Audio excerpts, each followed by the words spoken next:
You know how much I love El Salvador, but do you know how much I love La Fany?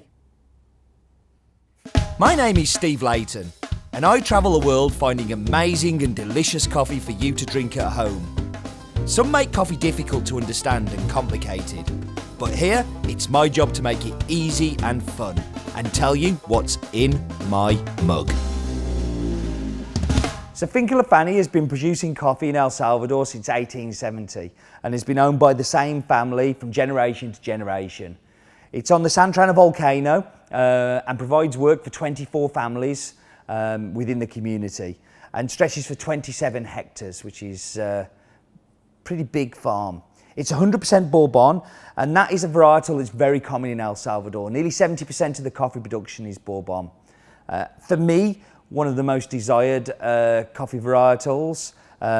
It tends to have a lot of sweetness and a lot of positive cup attributes, but it is more susceptible to disease and tends to provide a lower yield than some of the more commercial varietals that are out there.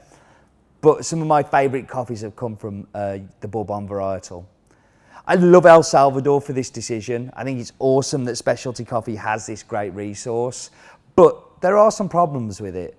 The recent leaf rust outbreak that's happened in El Salvador, a lot of it has been put down to the lack of varietal diversity.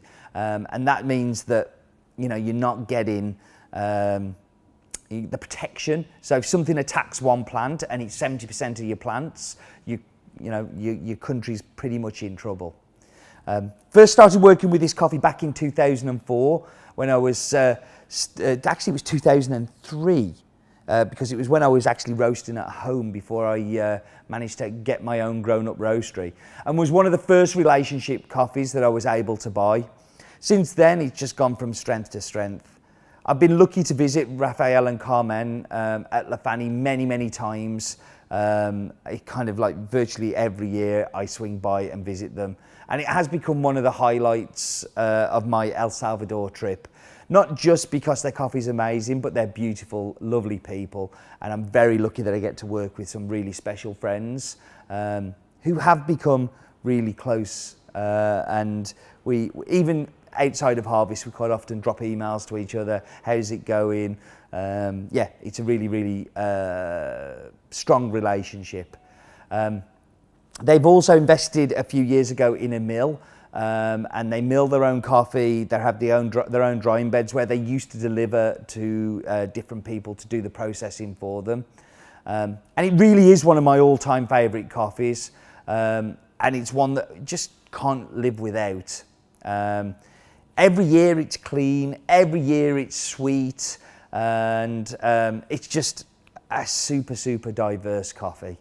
So go through some of the numbers if I can remember them. We've got, it's in El Salvador, the nearest town is Apaneca.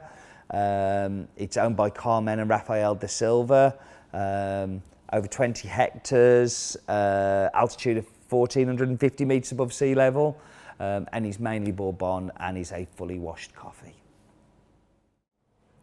So we're going to be cupping El Salvador La Fany, and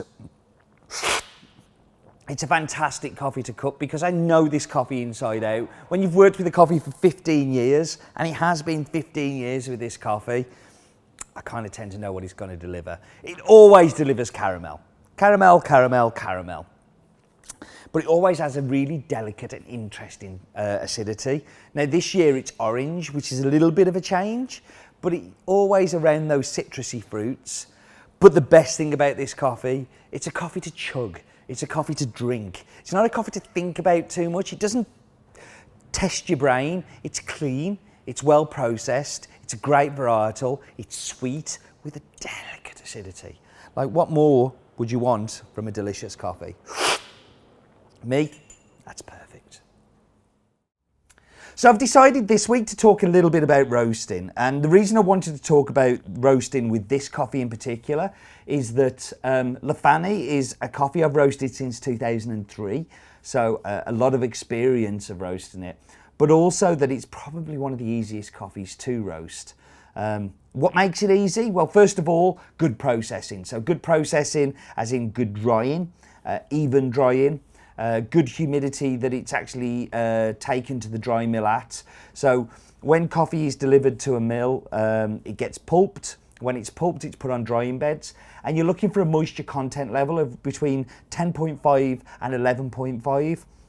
But then what you're also looking for is the water activity within the bean. So even though it can be giving you a moisture reading, if there's a lot of water activity, then that means that it hasn't been very evenly dried.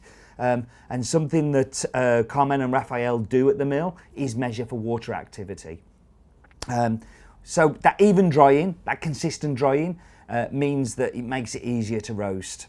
And when you're putting it in the roaster, you're really looking to take this coffee past first crack. So you want to develop it, you want to create some of the sweetness flavours. So if you under roasted it, you would end up with like a grassy kind of peanut kind of taste to it. Whereas if you just take it past first crack, but stop it just before second comes, it means you develop sweetness and kind of mute a little bit of the acidity. So this coffee, I know it has been super, super sweet, and that's what I really want to showcase to you. But on saying that, it's a very forgiving coffee. So when you take it a little bit past or a little bit before, it's not quite as dramatic as it can be, say for instance with a Kenyan or an Ethiopian, which may not have the same level of drying and water activity checks on it, but also tends to be a much smaller bean, where this is a very consistent size. Again, just makes it a super easy coffee to roast. Coffee time. I love these brewers.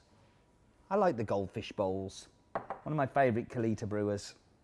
And one of my favourite diner mugs. You can still buy these on the website for a very good price of I can't remember. But let's drink the coffee.